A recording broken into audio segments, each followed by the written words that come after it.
when we come into relationships or when we get into marriage, the urge to just control kicks in. And we want things to move. When we say move. When he says, apana, we cannot do this thing like that, we either manipulate our way through. So we'll either be crying a lot. And then the man is wondering, okay, we can't have a conversation. And then we equate it to, you don't love me. I knew it and all that. And I wish all of us as women would just come down from our pedestal and listen to them, because sometimes they talk, but we are loud. What made you want to mother him? That sort of control, I think, stems from very many sources, because I think there are people who have never seen a real dad in their life acting like actively. Yeah. So you've grown up as a lady, just doing things, moving stuff. You're the one who so independent to a point that when a man comes into your life, you don't give him the space to do or to move. Should you now stay with a man, you know, maybe he doesn't know this is the right thing to do. Yes. Shouldn't you tell him, do this? It goes down to not just what we say, but also how we say it. Because I can tell you, most of the time, we don't respect their judgments, which is true. We don't. We think our opinions are better than theirs. If women can be truthful, if women can be truthful, Lynn. The root cause also is what you are told even when you're going into marriage. Your man is your firstborn. Kwanza, that word, by the way, your man is not your firstborn. Your man is just your man and your husband. Period. And that's it.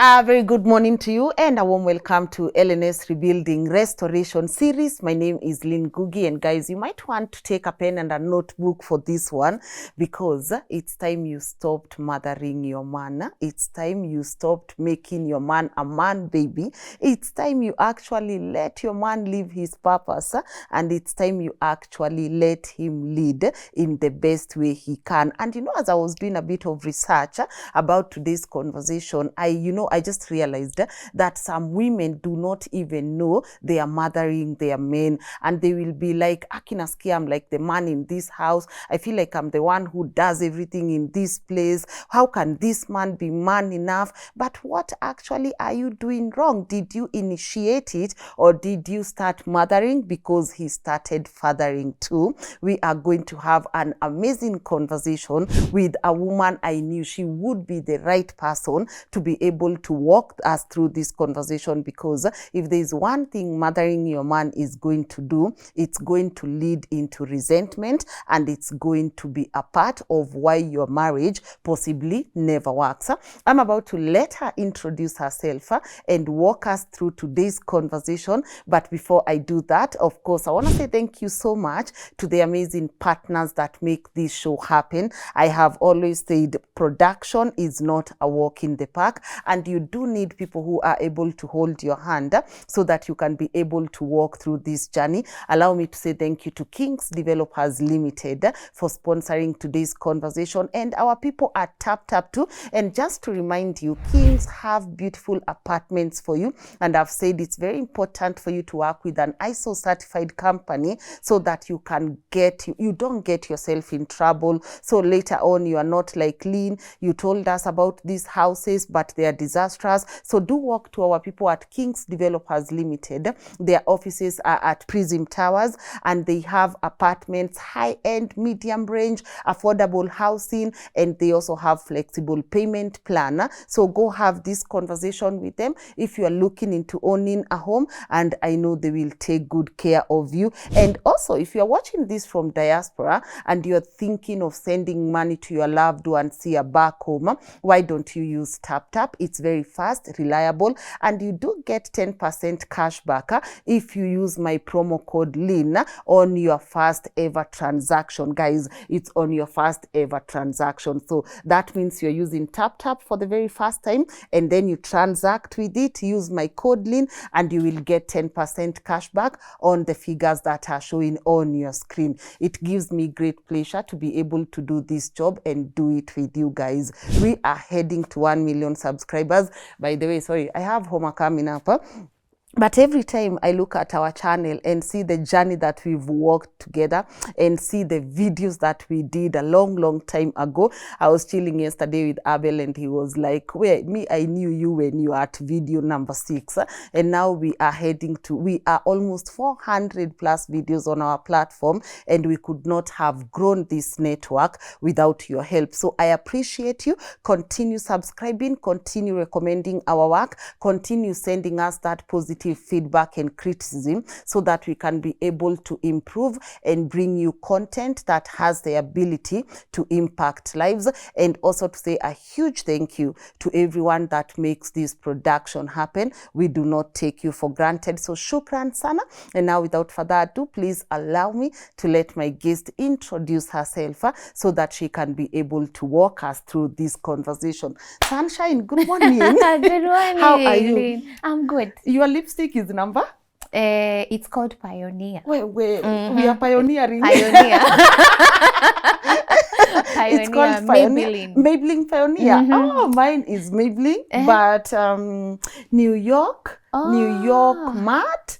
And people always ask me, Lynn, what's your lip color? Yes. It's Maybelline New York matte number 325. Actually, Pioneer, I think, is number 2. It's number 2. Yeah, There you go. Red is a 2. thing. Red Right? is a thing. I'm glad we are twinning on red. But really nice to see you Nice to again see you too on the again. show. I love your hair too. Oh my God, I'm trying. Mm, This is self-care sweet. here. So we are going for spas, we are going Yes, for we hair, we are should. going for Sindio, nails, we are going everything. for everything. Everything. But it's really good to see Nice you. to see you And thank you too. for accepting an invitation Nice to to see come you. and discuss Thank this you. thought-provoking topic. But before we go any further, because I know we're about to get into it, people have seen you here before, Yes. but for those who maybe are catching Yes, you yeah. for the very first time, please introduce yourself. All right. Yes. My name is Mary Munene, and I'm born of God, of course. Married to a handsome man, Munene Wanjema, with 2 kids. God has been great. God has been faithful. And of course, I wear so many hats, you know, career, ministry, serving, and all those things combined together. Wife, being a wife, being a mommy, being here, there, here. Yes. But God has been gracious. It's been a wonderful journey for me. Yeah. Yes. And being an LNN supporter. Oh, yes, and you get to pull up and when a we blogger need. too, and writing So and coming, and all those. yes, I know. all those things. Yeah. You know, I love June. I feel like there's always a certain shift when it comes to June. How is your June? By the for me, my June also has been, what is that word? I am looking for the right word. It's just been restful. Let me say that for me. For me, it has been restful. And you know, there are those days you're always up, running, especially if kids are sick. I don't know, you're handling this. But yeah, for me this month, it has been restful. Yeah. It has been a nice, as you're saying, there's been a shift. Yeah. It's always, I feel like it's June. the be still. It's the be still month. That is for the me. word. It's Be the month I still. keep quiet a lot. It's That the is month the I word. avoid drama a lot. It's the month I seek solitude a lot. So it's more of be still. Yes, and being grounded. And being grounded, you know. I know. Ah, Mary, let's get into it. Into this conversation. Because when I bumped into mothering, Yes. your husband, I was like, oh my God, yani this thing is so huge. Yani mothering your husband is such a big deal that I was looking into an article and they were saying the number of marriages that have broken due to women mothering their husbands unknowingly, it's crazy. And I was like, you mean there are moments when someone does not even know they are mothering their husband, and there are times they do not know how it affects the purpose of their husband, and they do not know how hard it is for you to mother your husband and still let him serve his purpose at the same time. But before we get into mothering, when we were here with you the last episode, you said something that probably maybe some few people missed out on. You talked about not letting your husband make you his mission. Let your husband go and chase his purpose, and you fit into that purpose of your husband. Can you elaborate that? Yes, I know. There are some who, first of all, even took it out of context. Like, really, those are of, you mean I don't have a purpose? You mean I'm just this little flower girl who's accompanying my husband all along as he's walking by? Slave. Yes, you know. And this is it, Lynn. Let me go back to the genesis of all this, because it's good we get a foundation of where all this comes from, so that we are able to build on it. Because at the end of the day, even if we speak that, if we speak this, and we don't know the foundation or the right grounding of where all this starts, we are going to miss some points. Good. And this is it. When God, let me use that because it's sort of like, I think it's universal. God created a man and a woman, okay? And this is a common story. Even kids of Sunday school, they know it. And placed them in the Garden of Eden. And he told them, be fruitful and multiply and etc. But you see, God creates a man first. The man is called Adam. And then brings in Eve. It's interesting to note, because when God created Adam, it was a wilderness, by the way. And then he tells him, go and do the work. So he doesn't go and, God doesn't cut the trees. God doesn't name the trees. God doesn't do anything. He tells Adam, do the work, go and name. So funny enough, Adam is even the one who named the wife. He calls her woman, and then he also gives her a name called Eve. So a man, when he's being created, definitely there is a purpose in him that arises from within him, and it is so innate, it is God-given for him to just go and do something. It is purposeful for him. When Eve was coming into Adam's life, she came when everything was soft life. The Garden of Eden was a soft life, to say the least. It was paradise. Yes, it was. It was a paradise. Eve came when everything has been named. By the way, Eve didn't come to name things. She came when Adam has already named things. So ideally, I can imagine he was telling her, this is a dog, this is a cat, this is an animal, this is a sheep, this is a chimpanzee, this is a river, this is that. Kangaroo. Exactly. She came when all has been set, and now there was a purpose she was coming to do. And Adam on himself could not subdue, he could subdue the earth, but he could not be able to fill the earth. So Eve comes now to co-join with him in this purpose that God gives them, to be fruitful and multiply. And in this sense, now you can subdue the earth, you can be able to fill the earth. Your purpose is marriage. You see? So it's not like a woman does not have anything to do, but we have a place. And so do they also have a place. They are created with a drive to bend, to conquer, to domineer and all that. And it's not a bug. And it's not a bug because wives think it's a bug to fix. And it's not a bug. When you see your man wanting to conquer and wanting to go, and they're so risk takers, and as we want them to go soft on one thing and go this and just be a little bit gentle, it is not a bug they have. God created them as so, you see? So when a woman comes into a man's life, ideally you're coming to augment more, because a woman coming into a man's life, she is not the mission itself. She comes to complete the mission, not the man. Oh, not the man. Because we always think that a man is a half, the woman is a half. So there's all this lovey-dovey going on. Yeah, you complete me. And I know there's all those lovey-dovey, the Beatles. All I want is you. Yeah, I know the Beatles. I know some of those songs. Yes, you know, and there's this thing of you complete me, you complete me. It's not about completing someone. It is about the mission. So you're not completing the man is not completing you. You're both having a mission together, a purpose together that you're coming, that is in your lives, both of you, and there's a goal. So the woman should be very careful, and so the man. There is also now this point. When the man starts making a woman his mission, and all he's chasing are girls and skirts, he misses the mission. So he gets the woman, but misses the mission. So what happens? Still, that urge, since it's innate in him to still go and do something, what happens? He starts seeking the validation from the wife, because at the end of the day, I still don't know who I am.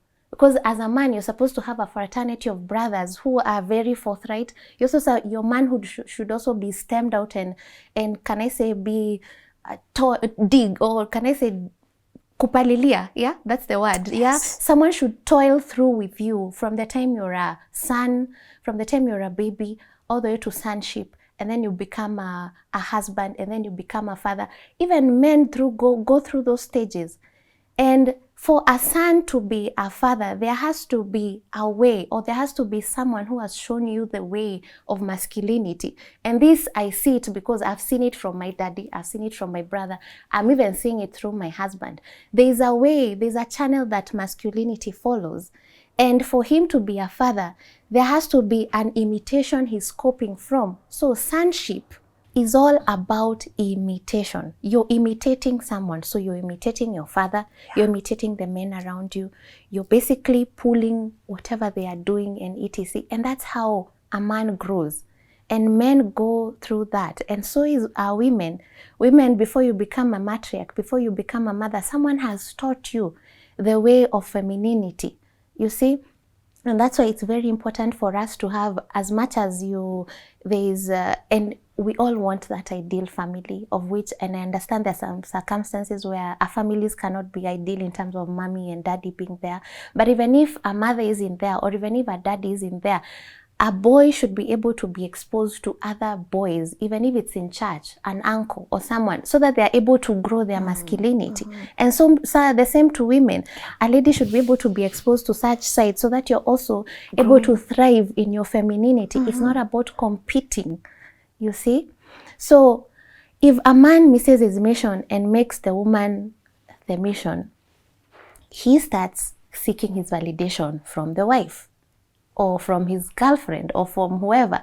And there is nothing as unattractive to you as being all the time you're affirming a man, because we are not made to that point of now that's where it becomes mothering. It stops being an affirmation. It starts... Or nurturing. Yes. It becomes something else. It turns into something else, because all of a sudden he's needy. And there is nothing that is so unattractive in a man, or even a woman, as being needy, because it means you're missing some elements, you're missing some internals inside of you. There's some things that did not go through the processes that they are supposed to go through. And that's the foundation of everything. So for a woman to be able to know that, and also decipher the issue that you're not supposed to let a man be your mission, it also goes back again to that choice that you make right there when both of you are dating. Because I understand when you're dating, we are all moved by the endorphins, the rush. We are feeling all jittery and etc. But you're also supposed to be very careful in knowing, okay, so fine, we love each other and all that, but where are we going? What is the cutout thing here? What's the end game of all this? Because if we also don't get to do our due diligence, then we get into marriage, or you get into a relationship thinking that it's all lovey-dovey. Love is organic. It goes through stages. It goes through from the fiery thing. You start now having issues. Now you have to grow. You have to mature. You have to sit down and talk through conflicts and have hard conversations. So at that particular time, or at that particular point, if you did not know where the both of you are going, what your mission is, what exactly are we bringing out, or what are we stemming out from this relationship, then what happens? You're both seeking, the lady is seeking validation from the man is seeking validation from her, and sometimes it feels like love, but it's not love. It's basically codependence, because you're not in your element. I'm not in my element as Mary. He's not in his element as Munene. So what happens? We're basically drawing from each other, and once upon a time, or one time in a relationship, you will be disappointed. If it is not going to be both of you, life will come. There will be financial crises. There will be, I don't know what, there will be pregnancy. Things will come to shake the foundation of both of you. But if you did not anchor yourself exactly in the right things when that time was there, then you start seeking validation from each other. Then you start now, again, if you cannot give me what I wanted, and the first thing that we did was having that codependence, which is really not love, but it feels like love, then the relationship pulls apart. That's why you find some people saying, yeah, we used to be in love, but now sijui ni nini ilifanyika, I don't know what happened, now we are two separate beings, you see. So the foundation is very, very, very important. See, and that's why I was saying it's important for us as also women to be very careful and to be very, can I say choosy? Let me use that word, because the choices you make when you're dating or when you're courting, it will definitely affect you when you get into marriage. Yeah. So there you are.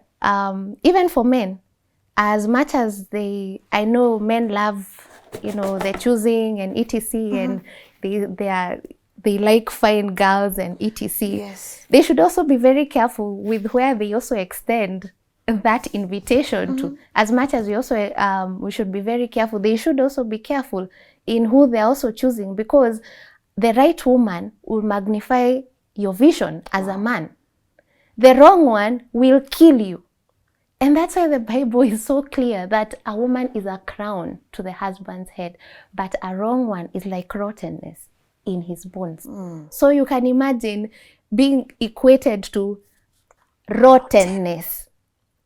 That also tells you the capacity that we have as women to just pull these men down. And most women, when I tell them like that, they think like it's I'm hating, but it's not hate, Lynn. I think sometimes as women, we just need to be honest with ourselves. We remove our boots, get our heels out, get from our pedestals up high there, and come down and just listen. Because one of those things that I never used to do so well, and that one I admit, and that's one thing we should also be able to take responsibility of. One thing, Lynn, one thing even in our first year, I remember even in our previous episode, one thing in our first year of marriage that I did not do so well, and I know that was also part of the contributing factors as to why we were like this, is exactly that same thing. Because you want things to move in a certain way, a certain direction, mothering as you're calling it, because mothers. Yes. Fanya hivi, do this. Fua ile. Toa hii. Chana nywele. Yes, do like this. Why haven't you done it? Fix the window. Yes, you remember? Fix this, fix that. Why didn't you do it? And so it moves from a point of asking. And that's the thing, it really moves from a point of asking quickly to a point of instruction.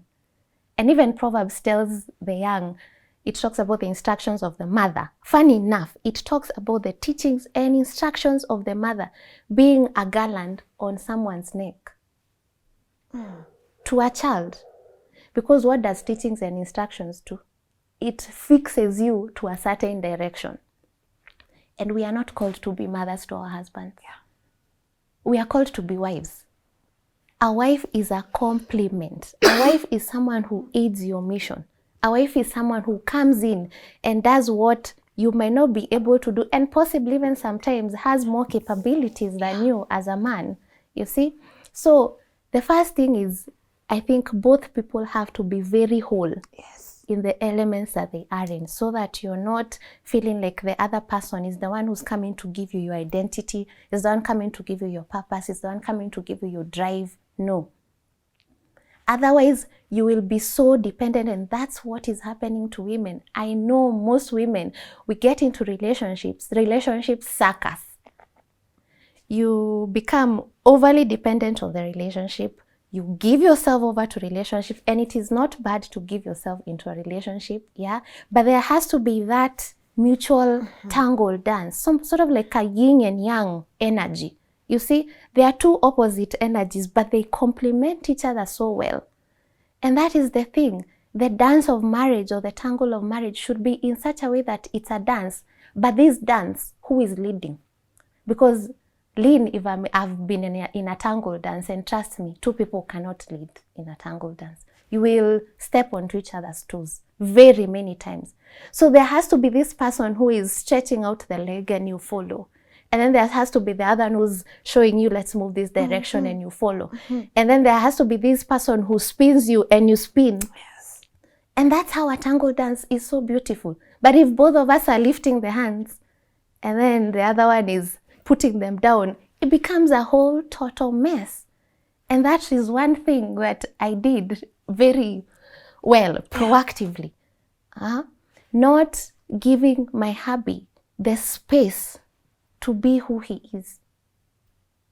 And sometimes I look down, as in I look like through my journey now, it's been 11 years, and I'm thinking, what was I doing? Like, because exactly, what was I doing? Because sometimes we think being independent is and it's a good thing. Being independent is a very good thing in women. And as I said, have a purpose. Have a purpose. But independence is not, it is not can I say a caveat for you to do whatever you feel like, or for you. A real woman knows that even the realities of the world, you don't need to bend them to fit you. You see, you just flow when they flow. And if something does not work, you let it go. You move to something else. You see, but now when we come into relationships, or when we get into marriage, the urge to just control kicks in, and we want things to move. When we say move. When he says, apana, we cannot do this thing like that, we either manipulate our way through. So we'll either be crying a lot, and then the man is wondering, okay, we can't have a conversation, and then we equate it to, you don't love me because I knew it and all that. So it becomes a whole total chaos in the house. And for me, mine was about standing up there on the pedestal, because, well, Mary knows, what are you telling me? You found me by then I think I was 26. You found me at that age. What don't I know in my father's house? My daddy has taught me. I even remember there's a day I told him, yeah, this is what daddy used to do. Yes, I told him like that. And he was so pissed off. He's like, I'm not your dad. And I'm thinking, yeah, you're not my dad. So you should try and be. Yes, you should try to do it like this. You should try to do it like that. So you tell me. It was a recipe for chaos. And in as much as he had his own misgivings, of which everyone has their own flaws, we are not perfect, Lynn. Everyone is growing through stuff. Everyone is trying to undo some trauma, or everyone is healing. Everyone is going through things. We are learning. We are all learning. We are all practitioners in this life. No one has learned this thing 101%. But what happens? Yeah. Thank you. But what happens? We step on our hubby's toes, and then we think things are going to work out. And I wish all of us as women would just come down from our pedestal and listen to them, because sometimes they talk, but we are loud, because we are very loud, and we need to voice out our needs. We miss. You said you struggled with mothering your husband. Yes. Let me go back to the source.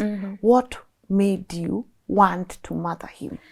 That sort of control, I think, stems from very many sources, because I think there are people who have never seen like a real dad in their life acting like actively. Yeah. So you've grown up as a lady, just doing things. moving stuff.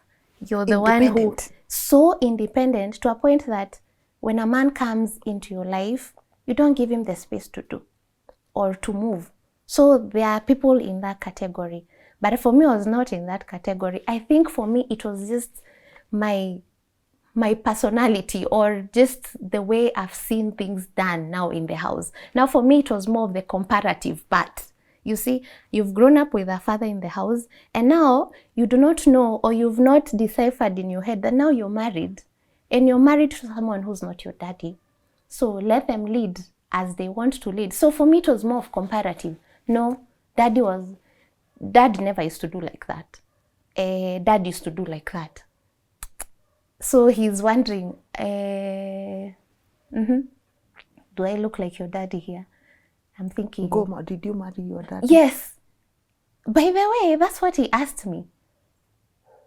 And I took it very offensively. Of course, he was offended, definitely, because now that spelled disrespect to him. You bruised his ego. Totally.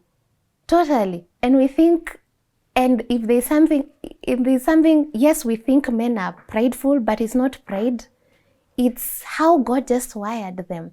The same way we want love, and we all keep saying, oh, love is unconditional, we should have unconditional love. Trust me, they should also have unconditional respect. They should. Because the same need we have as women to be loved, to be nurtured, they have that need to be respected. But now let me ask, Yes. Okay, so you are sitting here with a man, fix the bulb, he will not fix. Take the trash out, he will not take the trash out. What's the difference between mothering and nurturing? And should you now stay with a man, you know, maybe he doesn't know this is the right thing to do. Yes. Shouldn't you tell him, do this? Where do you put in the line between nurturing, mothering, and it's two of us in this house, fix the bulb? Exactly. I think it goes down to not just what we say, but also how we say it. Down to that point. Because I can tell you, most of the time, we don't respect their judgments, which is true. We don't. We think our opinions are better than theirs. If women can be truthful, if women can be truthful, Lynn. If women can be truthful, we don't respect their judgments. We think our opinions are better than theirs. Even get to social media. Just get to social media plainly. Go to the comment section of us, a man who has just commented something, which is, as in, if we just remove our biasness, prejudices, and everything we have, put it aside, and read through his comment line, you will see it makes a lot of sense. But what do? Our emotions. Oh, what are you saying? No, even women should be respected. Paragraph. And then a paragraph, and then another woman comes, and another, and another, and another, and another. And it was just one line that he said, or a man said, that if in all essence we sat down to have a conversation, you would see that it makes 100% sense. But what do? We don't respect their judgments. We don't respect their opinions. We think our opinions are better than theirs, either because we are cultured better, or we went to a better school, or we got a better degree, but wisdom is not really, it doesn't peg it. Education is good, but wisdom is supreme. Oh, love that. And sometimes we miss that. We miss the way of wisdom. And that's why there's the woman who is wise in the Bible, and there's the opposite of her who is called Lady Foolish. Because that's what we go to that side sometimes. We also don't respect their abilities. Why? Because you'll find a man fixing here, and the first thing you say is, "Wewe unaweza fix hiyo kweli?" You even fix it. Yes, you even ask him live, like, "Wewe unaweza fix hiyo? Sijai kuona kama you can fix it. I don't find you handy."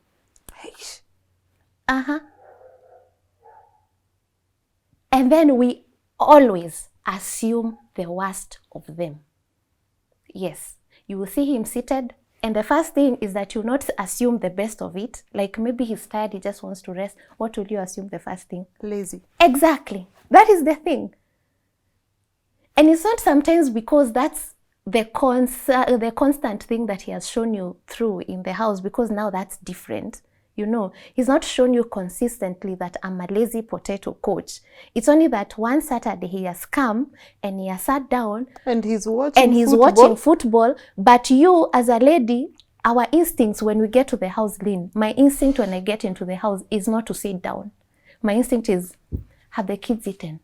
Has the homework done? Even right now, when I get to the house, the first thing, I'll put my handbag down, I'll go to the living room. Hi guys, hug them.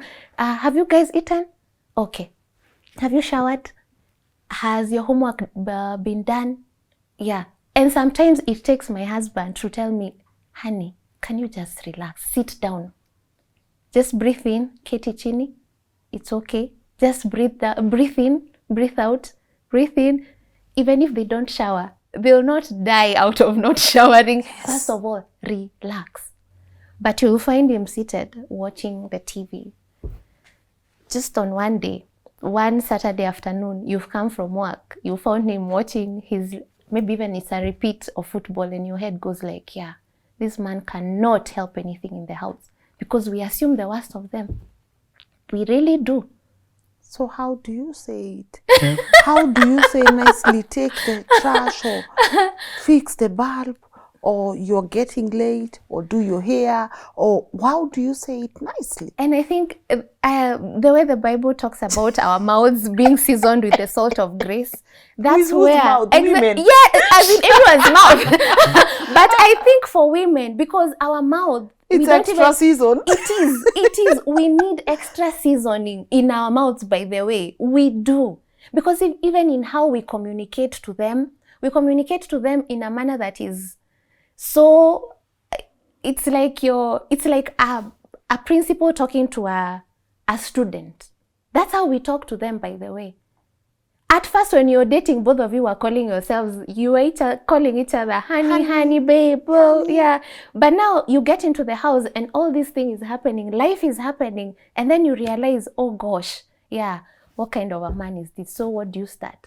You start now talking him down, thinking that talking him down enables him, or reminding him the way we prod. Because again, we also remind, Lynn, and remind every day. Did you call? And, yes. Did you fix? Did you do this? And sometimes, by the way, it just goes down to how we say it. For instance, the way you're saying, if you find like he's not taken out trash, and the first thing you go, of course, the temptation would be like, uku take out trash kwa nini? What about, first of all, just asking, like, hey, I can see the trash is still here. Oh, you must have been busy. No. Yes. Kwani. Exactly. No, you made it. No. By the way, Lynn, yes. Let me tell you something. Tell me something. It really depends on how you talk to your guy. The moment I changed to how I used to talk to Johnny, because I can tell you, Lynn, my mouth, it has gotten me into a lot of trouble. Not just even with my hubby. Because I'm that kind of a lady who will tell you straight up, point blank. When you do something, I just go like, who do you think you are, by the way? As in, who do you think you are? There are those times, okay, this is embarrassing, but I've grown. I can tell you I've grown. There are those times when you used to date, and when you were dating, and would get into a matatu. And I don't know, the conductor would tell me what. By the way, I would not mince a word with him. Who do you think you are? And Johnny would be here holding my hand down, like, or doing your leg, like, yeah, like, cut. And sometimes he would alight, and he's so exasperated, and he would ask me, did you have to? And I'd be like, no. I mean, he disrespected me. He's like, yeah, but even if someone disrespected you, there's a way you just there's a way you have to say it, and would argue over it.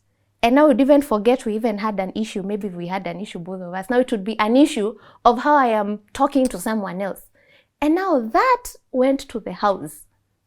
Because Lynn, my mouth, I would talk him down. I would tell him, what are you telling me? Who do you think you are?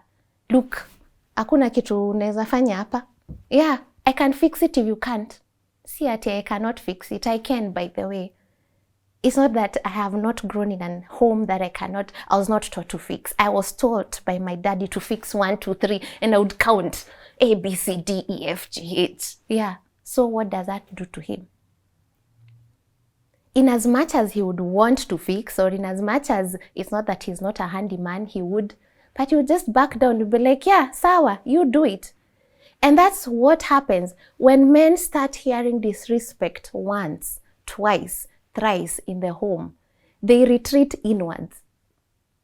They're not like us who will be disrespected, Lynn, and I'll come to you and I'll start crying and I'll be like, oh, Johnny did 1, 2, 3, and you'd hug me, you'd pat my back, you'd give me tissue, and I'll go home well. For him, he'll just keep quiet. And he will. So he's kept quiet because you've disrespected him today. Tomorrow when he's struggling at work, he'll not come to tell you because already you've shown that you're seated high on your judgmental seat. He will not. So he's struggling at work, hoping to come home, find a safe haven for himself to just decompress. Because I can tell you for sure, Lynn, and I always say, I know there are women out there, and I understand they are narcissistic men. I totally understand. There are men who are just narcissistic, all right? But there are all these ebbs that life happens to all of us, that even an ambitious man, he'll go out there and he'll be hit hard by life. But now, because in the house, you've called him a potato coach, or he doesn't do anything, when life hits him out there, he'll come home and he'll not talk to you. And so you find women asking, so how do I make him open up? How are you talking to him in the house? Does he feel like the two of you are friends? Look at a guy talking to a guy. And I'm not saying that you're supposed to talk to a guy like that. I'm not. Bro. No, because now, you see, we have been, the way we talk or the way we've been created, it's very different. But there's that level of friendship that you're supposed to have in the house that makes you very able to talk to him in a manner that doesn't feel like you're putting me down.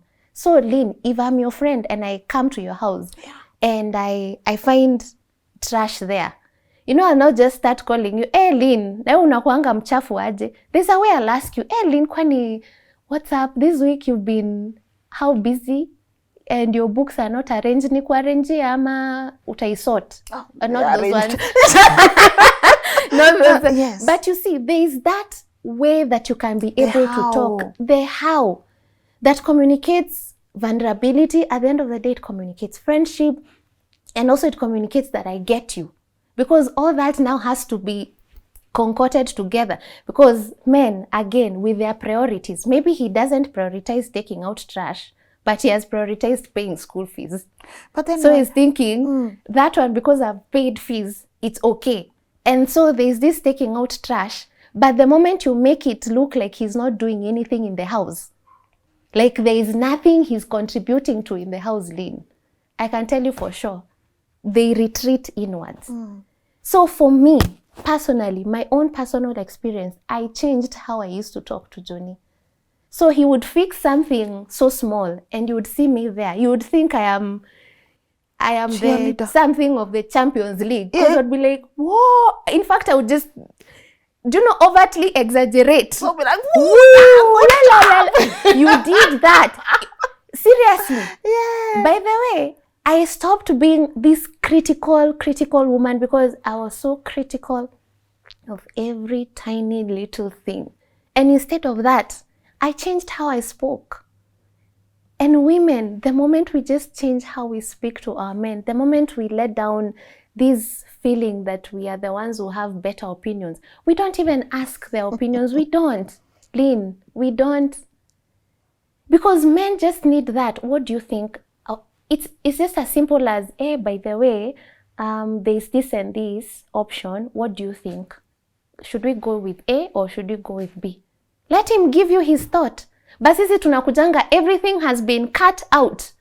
We are going to do 1, 2, 3, 4, 5. Mbona unauliza kitu unajua unafaa kufanya nini? Yes. Why do you gotta ask for an opinion if you know what you need to do? Because let me tell you, as I said again and again, the same way, Lynn, how would you feel if I come here or someone comes to you, someone you love brings you 10,000 roses or gives you a bouquet of roses when you really don't even expect. He just comes and tells you, Lynn, I thought about you.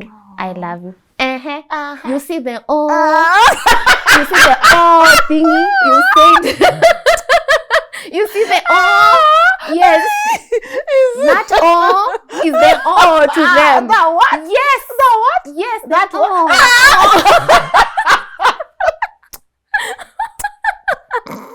that guys, we are done with this show. True. Yeah, that it feels nice. Yes, it feels nice. You see, that is the thing, and we think men are these non-emotional beings because anyway we've been taught that they are a mass of being created and they move into this world emotionless. Their work is to go work, come, sit down, watch football and Premier League. Oh yeah, just moving like robots. I'm telling you, they have emotions too, and they feel it the same way we feel. Oh, he's thought about me.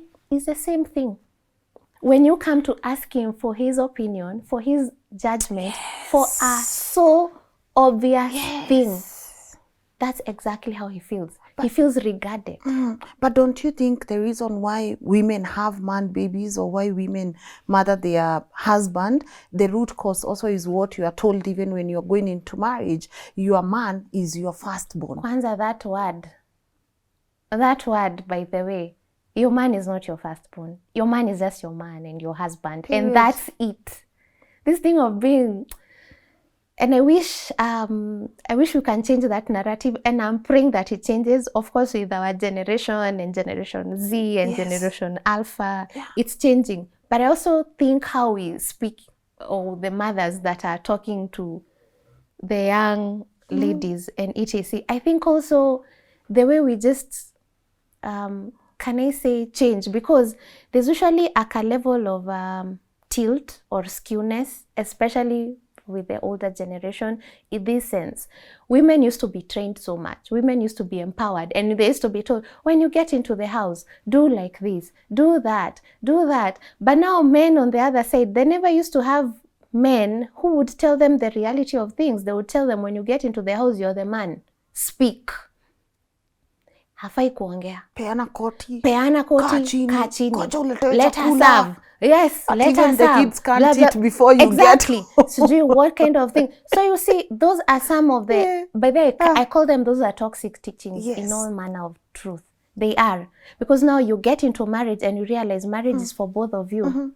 There are those days that this woman will not be able to serve. Maybe because she's very pregnant, or maybe because she's very sick, or she's just tired. Because there are those times I am simply tired. But now, if you don't get the men who are older to talk to the younger men and tell them that, indeed, marriage is for both of you. And this is where you come to serve. And being a husband does not really mean that you're supposed to be a commander in your house. You're not a commander. You're a real husband serves. In fact, that is the command of Christ. Those who are supposed to be the first, they're supposed to be servants. So a man really, your headship or your rulership or how you show yourself in the house as a husband is by serving. So if you serve, the reciprocity of it becomes a very beautiful tangle, because I mean, if my husband is honoring me, because that is the seed. If our husband gives the seed of honor, the seed of the fruit of submission becomes almost automatic to a woman. So a man honors, the woman is able to submit. A man honors, submit. A man honors, submit. So it becomes a very beautiful thing. But when a husband now is dishonorable to the wife, it gives a wife a very hard space, or for the wife it becomes so hard for her to be able to just let her guard down and be the woman, or be the feminine that she's supposed to be created, or that she's supposed to create, the femininity energy she's supposed to bring into that home.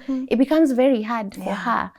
And so I think also the teachings that we teach, or the older generation, or people who are a bit experienced, if only they can be able to change what they say or what they speak, especially in homes. Especially in what they are told to do in those gatherings you're being called, and now you're supposed to talk about wives, you're supposed to talk about husbands, then you stand and start saying, oh, Mimi, nimekuja hapa as an uncle, I want to give you this advice. Yes. Like my husband had been given an advice that they are not supposed to say sorry. That men don't say sorry. Now, can you imagine? So here you are, you're being told, don't say sorry. Then a woman on the other side, she's being taught how she's supposed to shrink into herself so that the marriage can thrive. What happens? It becomes a marriage of two survivors. Oh. Yeah. Point on. You're just surviving. In a marriage. Yes. And there is nothing as bad as, you're with this person for the rest of your life, till death do us part. And you're there surviving. So it matters also what we say. And anyway, you are not, your husband is not a child. He is not. Your husband is your husband.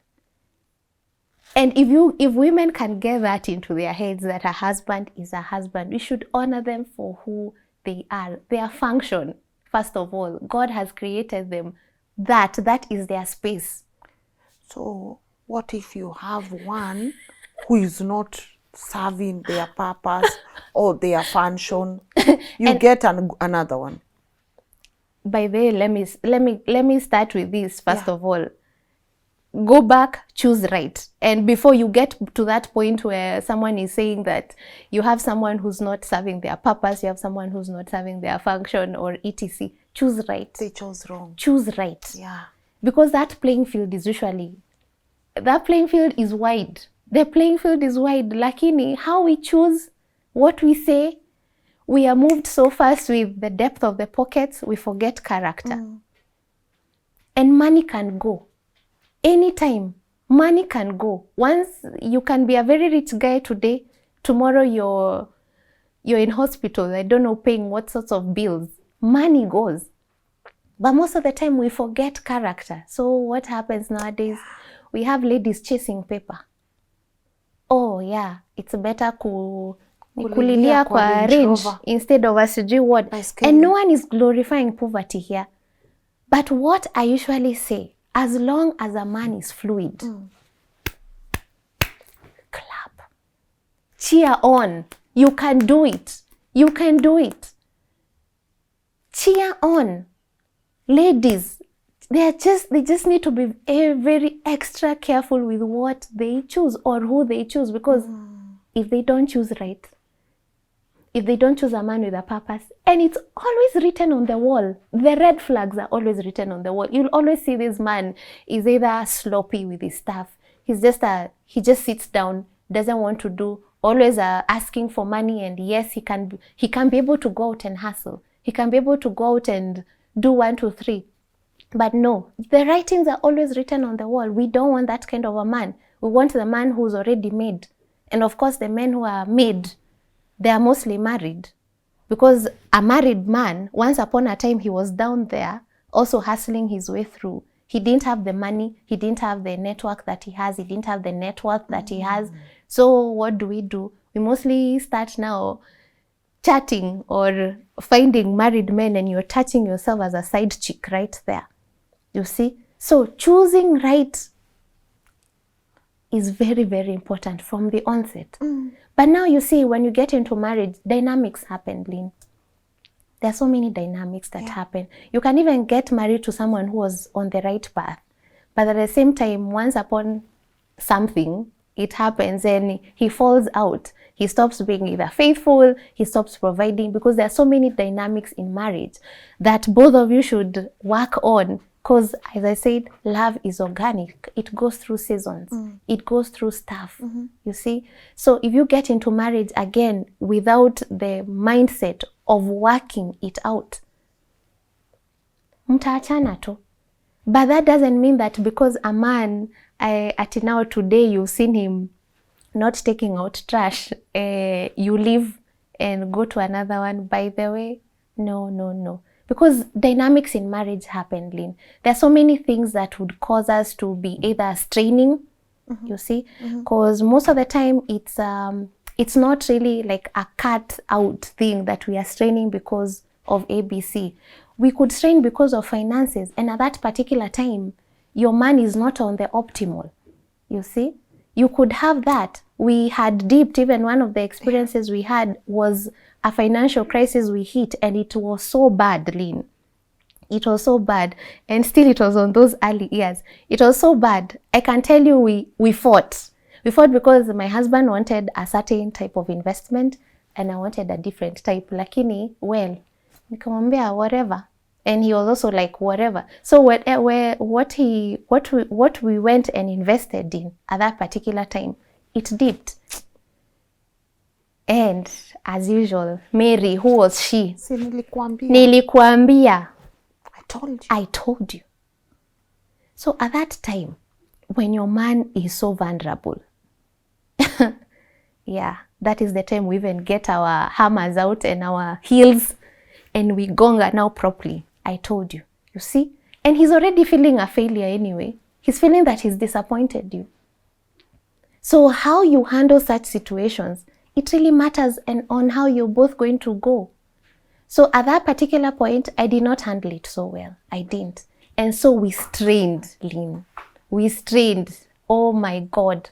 Really, it's true. We are almost heading home. Kila mtu aende kivyake. But it's because of those small things I'm telling you about. Things happen. They will hit. Even the most ambitious man, he will be hit. So I decided, whatever. And now at that particular point, I could not see me personally, I couldn't see that he needed my support more than ever at that time. Because he had made a choice, but that choice wasn't correct. The same way, I can also make a choice that is not okay. Correct.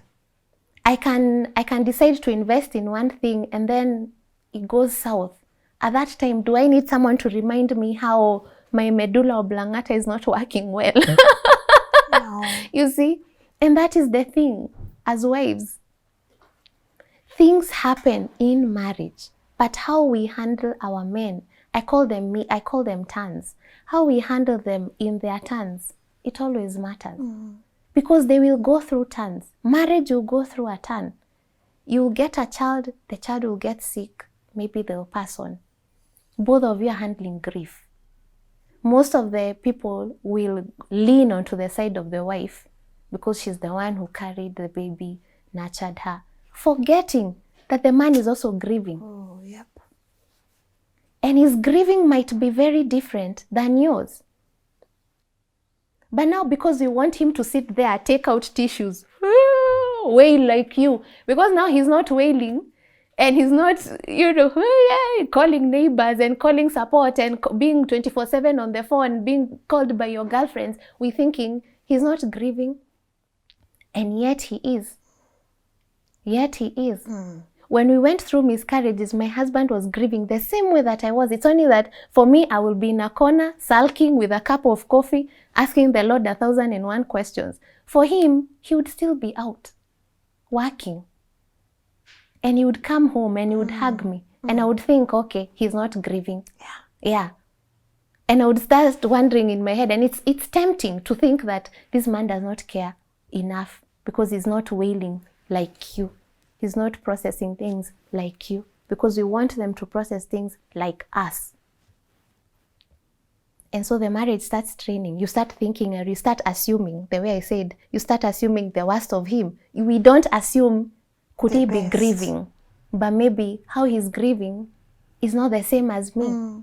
Because maybe another man's way of grieving is just totally working, and then he'll come home, he's put his mind, he's put his energy, because grieving is also an energy that you need to release. The way we cry, it's the same thing. Yeah. So at that time, it's tempting to think that he's not living his purpose as a man. Yeah. He's not handling things the way he's supposed to handle them. Yes. Yeah. So the man in this relationship, exactly. Actually. So what do? We start getting the emotional support from other people outside. And it's wrong. Yeah. Or we start putting them down and it's wrong, Lynn. It's wrong. Sometimes can you be mothering subconsciously because your husband is also fathering you?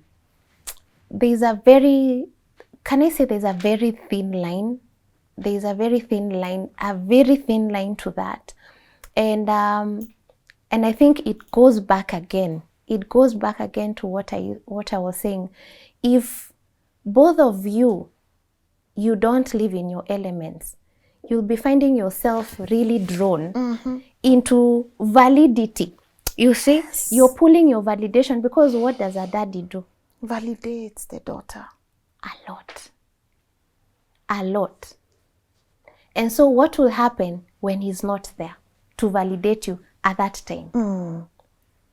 It will strain you both again. Your marriage will strain again, because you are seeking your elements or your internals from this person. And that's why I always say it is very important at the end of the day to have two whole individual people, so that when you're getting into marriage, you really know that you're a husband, you're not a father to your wife. Okay? You're a father to your children.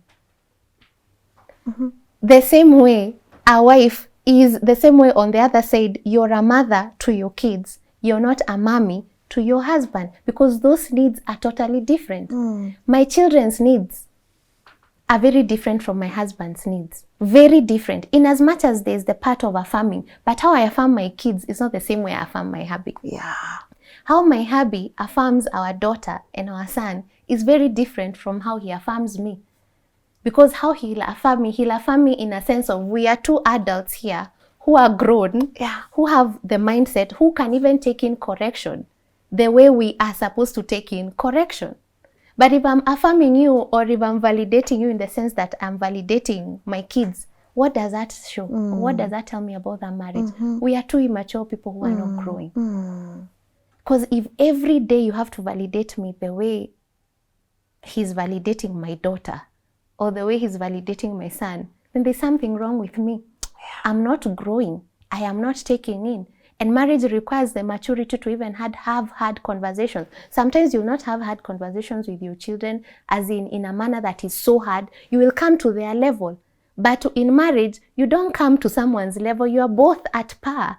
You talk. You only attend to the other person's needs. And you love the other person the way they want to be loved, not the way you perceive it. You love the other person the way they want to be loved, Lynn. If this is how I want, if this is how I feel nurtured, if this is how I feel loved, if this is how I feel cared for, the other person is supposed to be very other-centered to a point that you can love me with the way I perceive love to be. And that's where women miss. We want to love our husbands, and love to them is not muchu muchu. You know, you feel like, David. It's not. It's how they perceive it. And how do they perceive it? They perceive it as respect. They perceive it with how you talk to them. They perceive it with what you say. They perceive it with how you pick their judgments. They perceive it with how you take their opinions. Does it matter to you? Because kama mimi, I used to take Google. Today we are going to town. Google says Jogoo Road. And I would be like, we are passing through Jogoo Road. Whoa. And you would tell me, well, I don't like Jogoo Road because of some matatus there, name withheld. Yes, they are rowdy and etc. And no, the car, I just want peaceful. And I'm like, no, the Google says Jogoo Road. Like, we are umoinering this Jogoo Road. I prefer Mombasa Road. And I would feel like he's pissing me off, because I'm like, I told Jogoo Road is taking 26 minutes. Mombasa Road is taking 32. 40. So move. Like, now what do you want? So we would be in the car. He's not talking, I'm not talking. Who started it, Lynn? Who started it? But sister, where is the mistake? Jogoo Road is 26. Yes. Mombasa Road is 40. The mistake is this, Lynn. The mistake is this. Our opinions to them, their opinions to us, they don't matter. They don't. We really think their opinions are zero. But our opinions are the ones which are always on the right. Simple things, by the way. The same way, and the example I've asked you here of your flowers, and you said, oh, it's the same thing. It's a simple thing as saying, okay, you want us to pass through Mombasa Road, sawa. So the day I decided In fact, I remember the day the day I took Google and he saw me. In fact, that day was, I think I didn't take anything. Yes. So he was, of course, default settings, waiting for Mary. So he's asking me, leo umesema tunaenda aje? Kamwambia, leo we are going wherever you want. Tukitaka twende Kimende. Twende. Tupitie huko, turudi, so long as we land wherever we are. Tukipitia Kimende ndio twende tufike Karen. We are fine. good. Let's go. And that day his face just went like, I'm like, yeah, we go. So if I remember he used to drive looking at me, is she okay? But then I realized, what's the point, Lynn? What's the point of the contention in the car? And at the end of the day, you wanted his company. You two are going to get there. Does it matter whether you're going to get late 10 minutes to a party? Does it matter? No. But why do we place so much emphasis on our opinions? Our opinions. It's what it should carry the day. Instead of just having a nice ride, enjoy it. When you get stuck into traffic, fine, sawa, get a puncture. Yeah. It matters how you enjoy your marriage. I'm telling you, Lynn, it always matters how you just approach things. I feel oh, sorry. Yeah. It does. Yeah. It matters how you enjoy it. It matters how you perceive stuff. You can either take it to be so, oh my God, this man does not want me, does not want my opinions, or you can just flow. Enjoy the ride. Let him be. Give him the space to lead. How do you want us to handle this? And you'll be like, funny enough, Lynn, the more you give him the latitude to lead, the more you show him that in you, as in me, you're very safe. In me, you have a friend. In me, you can come and tell me anything. Can tell you, Lynn, marriage becomes a very, very sweet thing to go by. It becomes, because now you have a friend in him. And even if you'd want something, he'll even come and ask you. Like, there's 1, 2, 3, okay, I don't know what to do. What do you think? You'll be like, I think we should go with that. Yeah. Like, perfect, you said it. It becomes very easy. Yeah. But now, if we hold on to control, I need this thing to go this way because I have said, marriage becomes very hard. It becomes so hard. And we are having women out there suffering from this condition. The one I had, who, wanting to control each and every little bit, not respecting opinions, not respecting him, talking him down, thinking that he has nothing to say except what you say. Yeah. It becomes very hard. So there is always that thin line. And when you find yourself as a woman wanting to control things, catch yourself. That's not the solution. Catch yourself, because you're able to. You're able to. The moment you're seeing yourself like you're driving down this lane every day, you're not asking for his opinion, and you'll find, and sometimes they'll not say, today umefanya hivi, you'll be like, oh, you've done it. Okay, sawa. Tomorrow something else comes. Yeah. I've done it. Oh, you've done it. Okay, sawa. So he'll either retreat because you're not asking, or he'll be like, yeah, this woman does not really respect me anyway. So his first reaction will be anger. The next reaction will be zipped, silence. And then you'll be there prodding him. So you tell me what to say. You're not opening up. You don't communicate in the house. Think back. And that's what I always say. Yeah, think back. When did you disregard him? Because there must have been a space where he just had to say something and you shut it down. Or he wanted to say something, you shut it down. Or you didn't even ask. You went about doing your own stuff. Thinking that atakuwa sawa. Atakuwa sawa once, labda, twice, but thrice, Lynn, 4 times. Does it bring resentment? Yes, it does. And it does. And it brings resentment on both ways. You stop respecting him as a man. You start resenting him for the fact that he's not doing stuff. And you're the one who's not giving him the latitude to do. And he'll also resent you because you're not giving him the space to lead. And he'll not come asking, give me the space to lead. Men don't come asking like that. Kingship is bestowed. Kingship is not grabbed. If a man tells you that, he's going to be a dictator. Yeah, as simple as that. If a king has to grab a crown, he becomes a dictator. Because what I say, you will do. Period.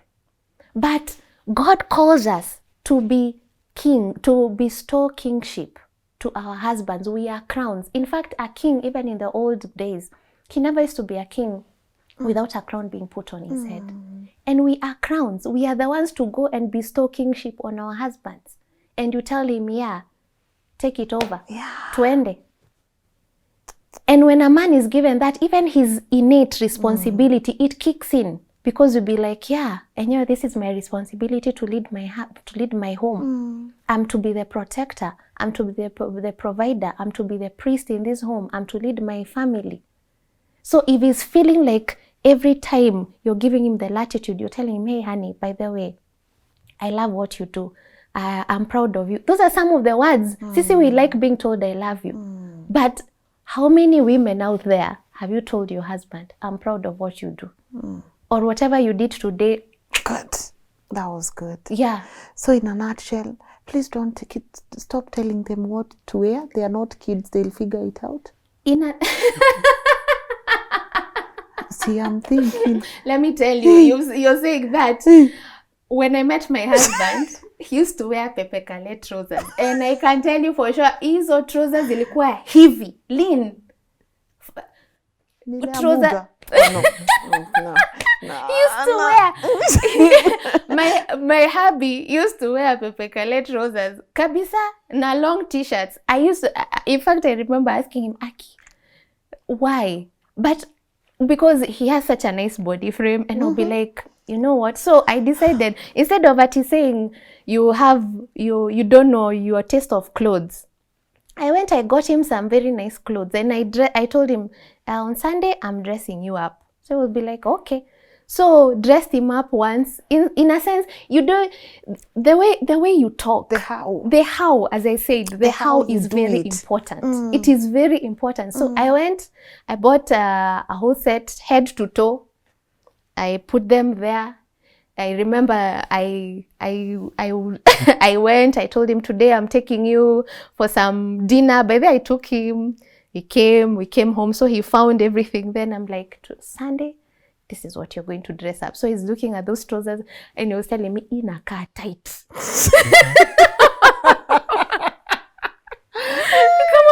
No, honey, I know you. You and your profiles, akina, you know, the actors of the US, you know, you fit in those. Those are your profiles, baby. So that is your profile. The how. Yeah, that is your profile. Ata angalia mwili yako. Woni unakaa Jason Statham? Woni? Now I know who your crush was. No.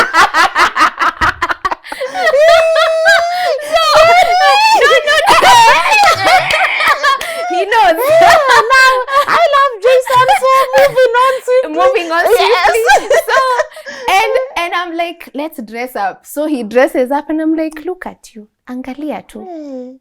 So even when you're walking in the mall, I'm like, woni hata venye unaangaliwa, baby. Woni the way you're oozing how, you know, it matters how you talk. So from that day, pepekale trousers, Luku anapiga 101%. Good. Because it's very easy for you to tell him, Aki, you don't know how to dress up. Your taste. Come on now. Your taste of clothes. Hata wezi vaa kama so and so. Hawanangi baba nani. Edwin. Kwanza you start comparing him to your neighbor. Hawanangi baba so and so venye anavanga hizo suit. See, maybe you can ask him where he gets the suits from. And there is nothing as bad as comparing a man to another man. That one, you kill him. Like, dead. Hawanangi baba so and so how he's wearing his suit. Oh, okay. Yeah. How about getting your own? Takwambia hivyo. See, you just, that's what you want. Si wande unataka. Yeah. Si umwende. This is me. And a man, he will rock rebellious. That. Yes. He'll start being rebellious. And he will rock that pepekale trouser you don't want him to wear. Forever.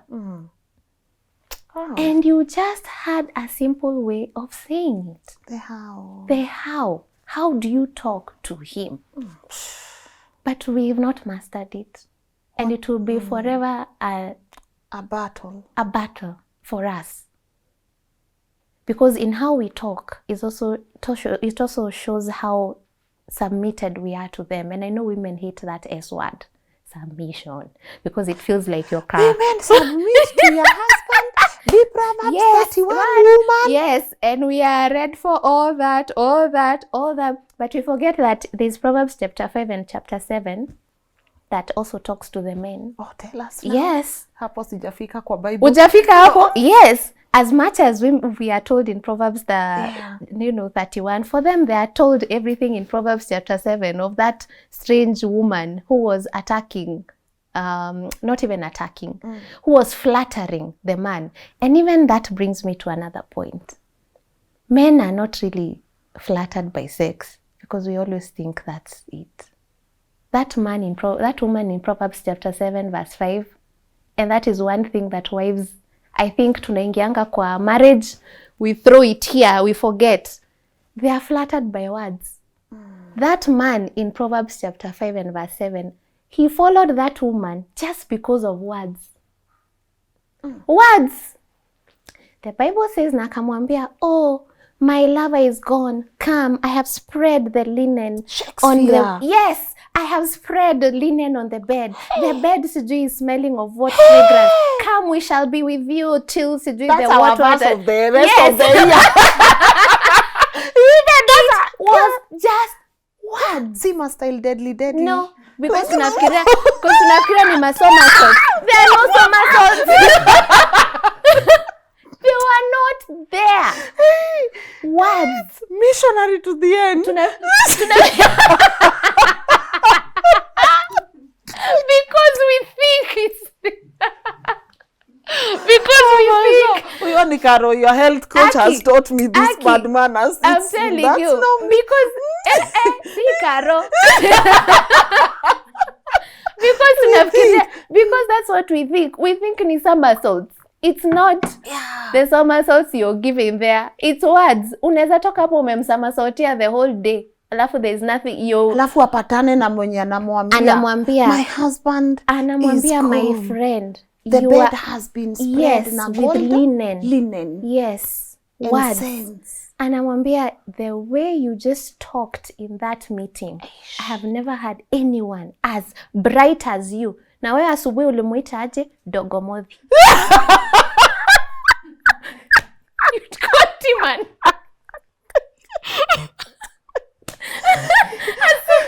And in your head you're like, imatope hata. Aki, you can't anaenda think. kuambiwa huko. Anaenda in a meeting. And the tone, the way you talk. Kwanza the tone is softened. It has this soft talk. She smiles. That kakowaka lady smiles. And he's presenting there. She's just doing thumbs up. And he's thinking, okay. And so this wife of mine who called me a dogomothing kind of guy who does not think, butthead. Yes. And there are people here at work who celebrate me more than her. She must be the problem. Period. Yeah.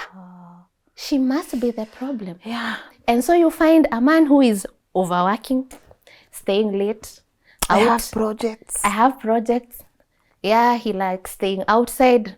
Men gravitate to where they are praised, by the way. Everyone gravitates to where they are praised. Even God comes down when we praise him. God himself. Go where you are celebrated, not Lynn. Where you are being tolerated. Yes, Lynn. Yeah.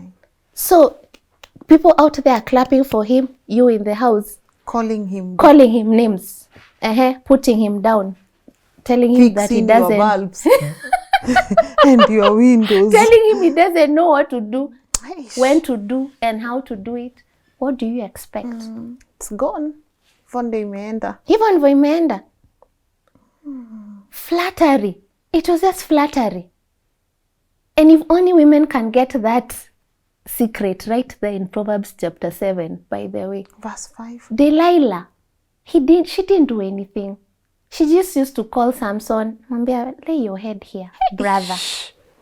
Tell me your secret. Saizo she's stroking the locks. Anazifanya hivi. And then Samson, day 1, day 2. Day 2, third time. Kirarukad. He said every secret. Oh, these locks, they've never been cut. Hey, even when I was born as another. Hey, like, I can imagine that day, the story. Yes. There's a day even killed a lion. Blah, blah, blah, blah, blah. And Delilah got the secret. Just by stroking his hair. But no, we think it's too much as wives. It's just too much to talk. We can't. But at least there is hope. There is hope. But if you are reformed. Kwanza mimi, Lord, oh God, if Lady Munene is reformed. Because Lynn, yeah. What are the 3 key things you would tell women who are mothering their husband? 3 key things. Number one, love him the way he wants. Love him as he perceives love, not the way you perceive it. Love him the way he perceives love. The way he perceives it. If he perceives love as affirmation, it's as simple as telling him, you did well, you're doing good, I'm proud of you. It doesn't even go past those words. I'm proud of you. Thank you, honey. When he does something. Number 2, that's my second point. Encourage him. Encourage that brother. Encourage your husband. I'm telling you, the power of encouragement to a man's soul, we really underestimate it. We underestimate the power of encouragement because so many things, they go through a lot. Sometimes they don't speak. They go through silent battles, of which sometimes we don't know. But the power of encouragement to a man's soul tells him that he's safe with you. You know? He's safe. And because he's safe, he can be able to tell you anything without feeling like he has to walk on eggshells and tiptoe around you, Okay? And the third thing, cut yourself. Cut yourself. Cut yourself. The moment you're tempted to degrade him, the way instead of telling him, oh, you did not do project A, B, C, D, E, when you're tempted to tell him like that, first of all, cut yourself. Breathe in. Breathe out. Breathe out. Then take a pause. Understand the how. Exactly. Then bring in your words. Season your mouth. Just know how to speak to him, even when at his lowest point, or when you want him to change something, you can tell him how. Yeah. Just know your how. And I'm telling you, things will be done in that house. Mimi nowadays, I just watch things as they unravel in the house. In fact, I come and I'm like, oh, princess treatment. Oh, by the way. And my only change was how I was speaking. Nowadays, I'm like, okay. Tasema asante kwa Mungu. And then encouragement. Lynn, you should see me. Me and that, that man knows. I will put on my tutu skirt.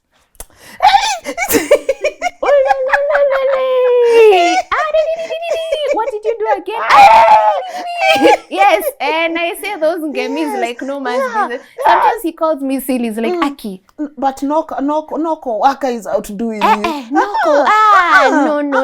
co-worker, no social media lady. No Instagram DMs will outdo you. I am not being nothing. I am taking my rightful position as a cheerleader. And trust me, I'm a cheerleader. In that home, akiingia kwa nyumba, the first thing I rally the kids. I'm like, can we stand here and welcome Daddy home? Daddy, welcome. Follow me. And you should see and someone might think there's a day is like, Aki unakuanga poa hapa juu. I'm like, niko poa sana. Niko poa sana. Yes. Whatever they said to you, forget. Don't worry. Kwanza when it comes to those, I'm like, welcome to your humble abode, honey. What do you want? What do you want? And saizo, by the way, si ati sijachoka Lynn. I am tired. I have battled uko nje, nimepigana na my report and my presentations. And I'm like, my friend, yeah. And those things, they pay. Because there are those days you'll come into the house and you're like, okay, where am I? Have a seat, madam. Today is your day. And I'm like, yes. I got you. I'm like, I got you. Yes, this. It's good. It's good. So it becomes a very beautiful, beautiful, beautiful tangle. But it matters your investment. Yes.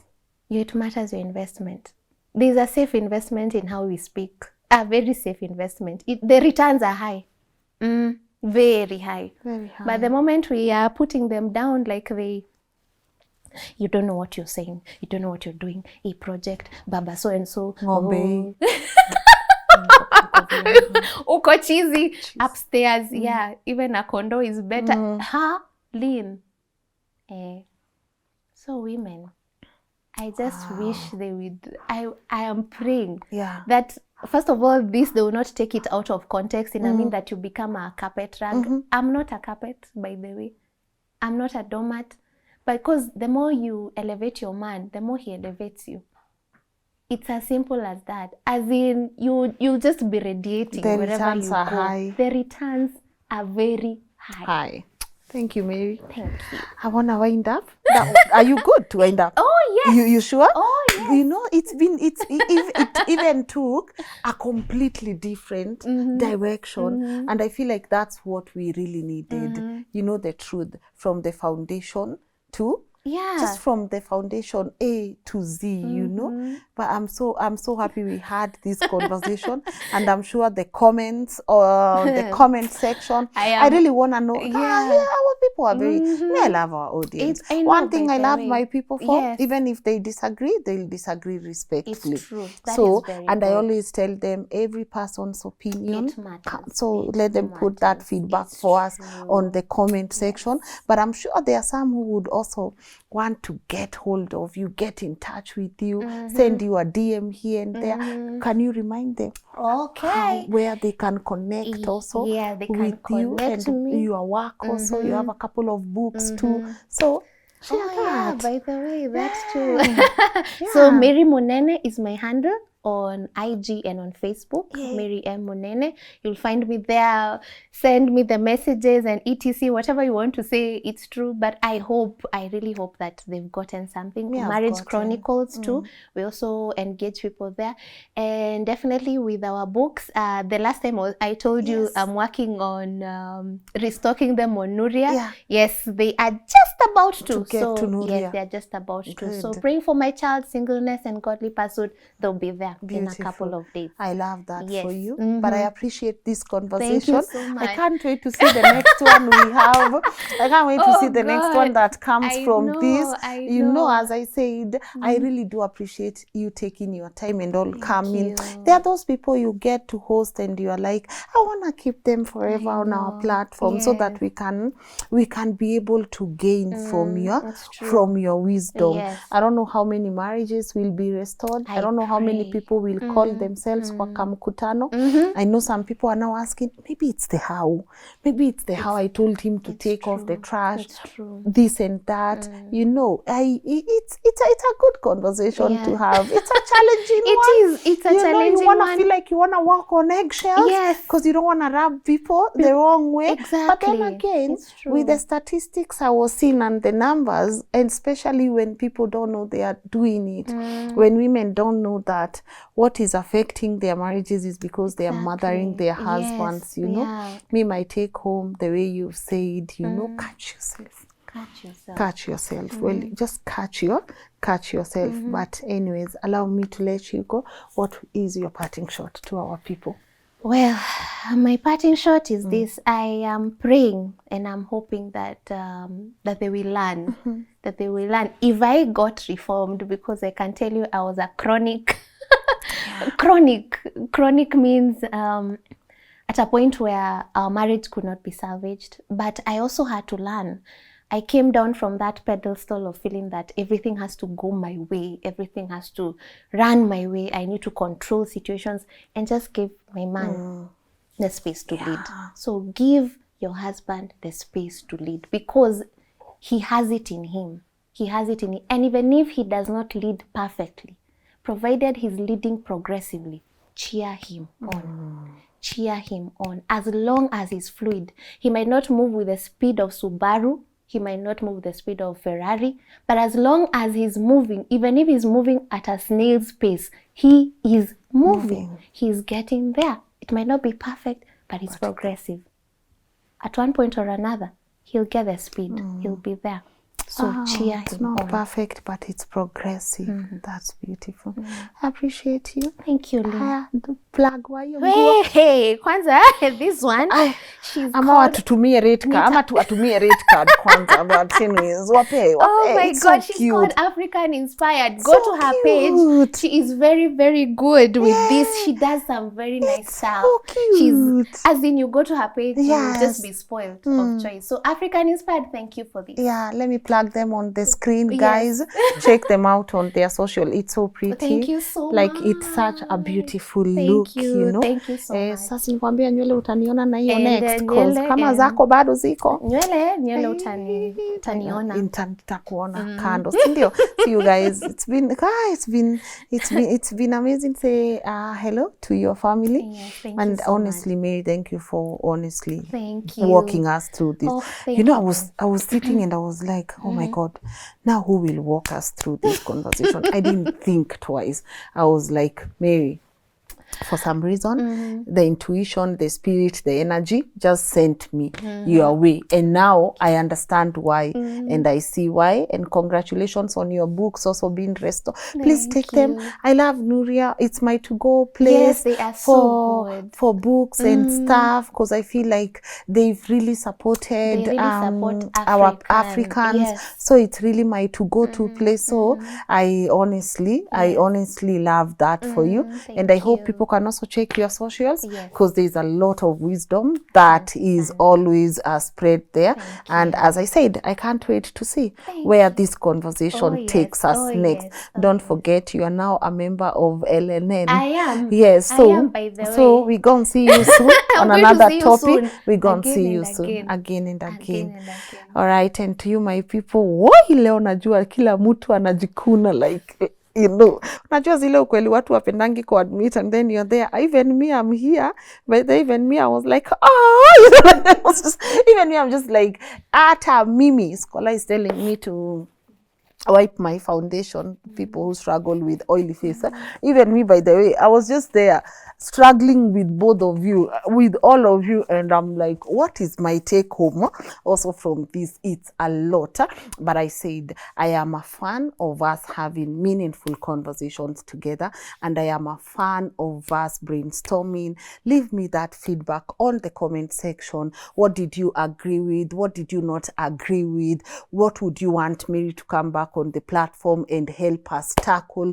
It's going to help a lot, because we said 2024 we are going to rebuild our marriages, we are rebuilding our mindset, we are rebuilding our spiritualism, we are rebuilding so many things. So I can't wait for you to just tell me how this conversation has been for you. And also asanteni sana Kings Developers Limited for always coming through. I'm really excited to see what other project Kings get hold of. I know they do have affordable housing going on here in Ruiru, Thika. They have beautiful apartments also in Uku Town. They have upper end apartments, they have medium range, and they have all these beautiful homes that you can be able to check out. And I say there is no pressure. I want you to buy or invest in something when you are ready. So even if you are not able to get yourself that home, just check them out. There is nothing wrong with manifesting. And honestly, I can't wait to bring someone on the show to talk to us about manifesting and the power of a vision board. Like, that's something I really want to do on the show. I'll try to reach out. I know Terian Chebet does an incredible job when it comes to vision boards and manifesting. So I might try to get hold of her and see if she can walk us through this conversation. And also, what else? Talk to my people at TapTap. If not, don't talk to my people. Use TapTap to send money back home, you know, and use my code Lynn so you can be able to enjoy that 10% cash back.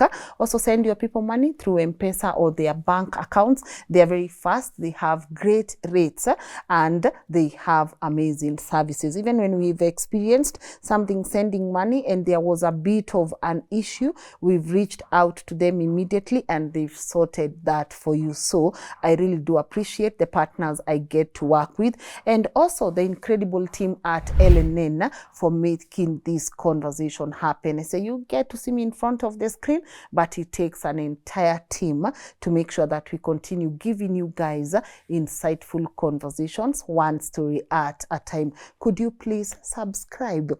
It's free. We are heading to 1 million subscribers. I have a dream by the end of July we will be at our 1 million subscriber so we can do our basha in September. So please subscribe. It will go a long way into also making us feel like, I know we are doing something, but we really want that 1 million subscribers. So like, just subscribe, guys.